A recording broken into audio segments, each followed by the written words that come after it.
Hi, I'm kind of redoing this because I turned it off and ended up with two videos rather than one. So I'm just kind of talking this through. I mentioned a bit earlier I've had some acting lessons, so this should be a lot better. This time I'm doing a projectile that we're projecting at an angle to the horizontal ground. And projecting at an angle of 60 degrees with an initial velocity of 100 meters per second. And we're calculating the normal things of time of flight, maximum height, velocity of impact, and also the range. We're going to work out what is the range of this thing. It goes up, crashes down here, velocity of impact, and we want to work out the range as well. So initially, we're wanting the time of flight, and normally with these things, to get the time of flight, we have to do it with the vertical. Just looking at the vertical component, what's happening vertically. So there is an initial vertical velocity. This particular velocity has a vertical component and a horizontal component. The horizontal component is 100 cos 60, which is 50. We would have done that when we looked at components of vectors. And this vertical component is 100 sine 60, which is 86.7.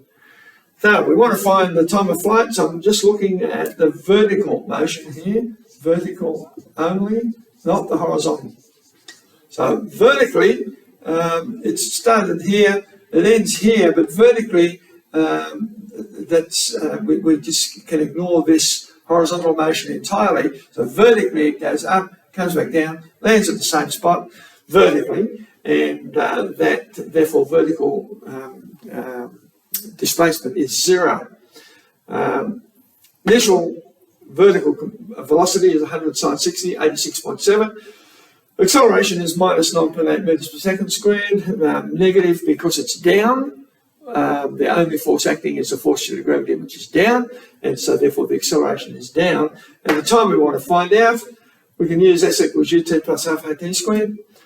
Substituting in that, we get this 0 equals 86.7t minus 4.9t squared. Half a is half of minus 9.8, so it's minus 4.9. Getting into the form of ax squared plus bx plus c equals 0, we get 4.9t squared minus 86.7t equals 0. Factorising these two terms, they've both got a common t, so take that out, we get 4.9t minus 86.7 equals 0. Now t is equal to 0, this is 0, or this is 0. When we have a product of a and b equal 0, either a is 0 or b is 0. That's true. So either t is 0 or 4.9t minus 86.7 is equal to 0. And if this is true, t would equal 86.7 divided by 4.9, which is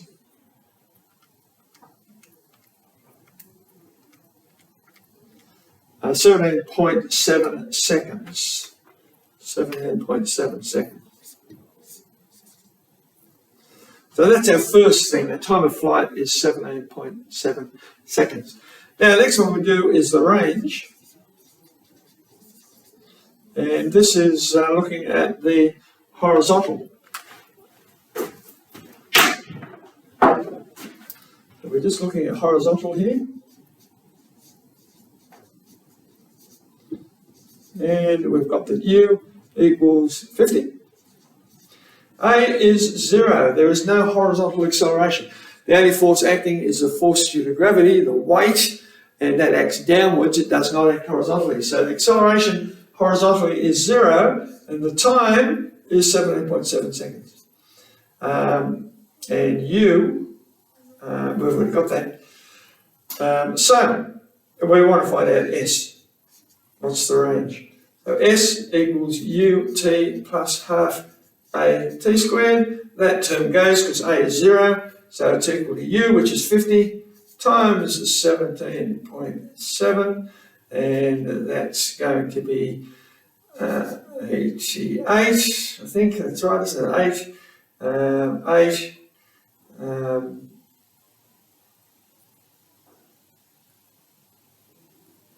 0.5, I think. Trying to do that in my head. 50 times 17.7 equals not 88.5, 885 seconds. There you go. Better off using a calculator. So that's our horizontal range. Now maximum height.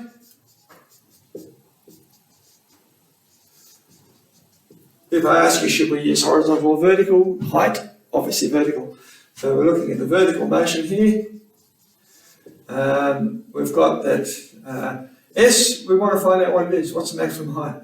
You can say S max if you really want to. S max, maximum height. What's the acceleration? Minus 9.8.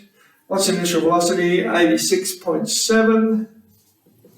And what are we trying to find out? Maximum height, V. We can use V. At the maximum height, it goes up and stops before coming back down. So V is 0. So we're going to use V squared equals U squared plus 2AS. 0 equals 86.7 squared. 2A is 2 times minus 9.8, which is minus 19.6 S. Therefore, S equals 86.7 squared over 19.6. Let's just see what that is. 86.7 times 86.7 equals, divided by 19.6 equals 383.5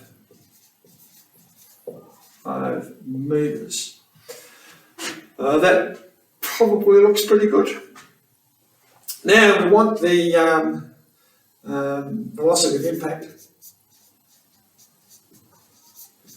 I think we can probably see it's going to be the same here, 100 meters per second at an angle of 60 degrees. I don't think we need to go through that much. As in the diagram. Okay, thank you. Hope that is fairly clear and makes a bit of sense to you.